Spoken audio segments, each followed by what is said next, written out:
Over 3,000 winters ago, in a land far across the waters of the sea, the Great Spirit made a sacred treaty with the tribes of wrestles with Creator, Israel.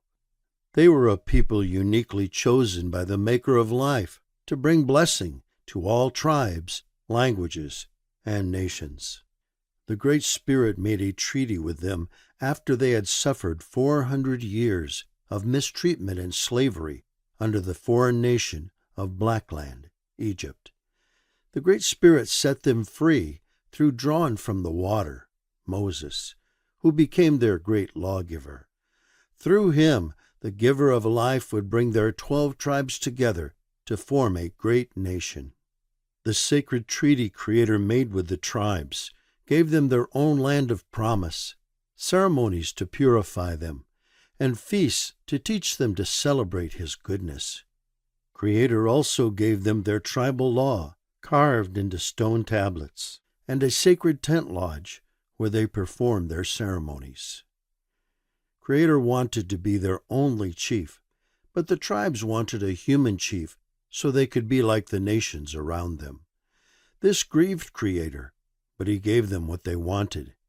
Most of these chiefs became arrogant and misrepresented the Great Spirit, but there were a few whose hearts followed Creator's desires. One of these chiefs was much loved one, David. He had a good heart toward Creator and the people, even though he, at times, also strayed from the path. Much loved one, David, was not born a chief. His father, original man, Jesse, was a humble farmer and sheep breeder. Much loved one, David, was the youngest of 7 sons. As a youth he became a shepherd who cared for his family's flock.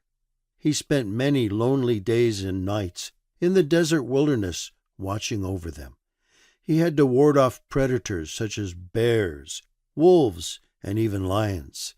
His courage in the face of danger and his trust in the Great Spirit became a legend for many generations.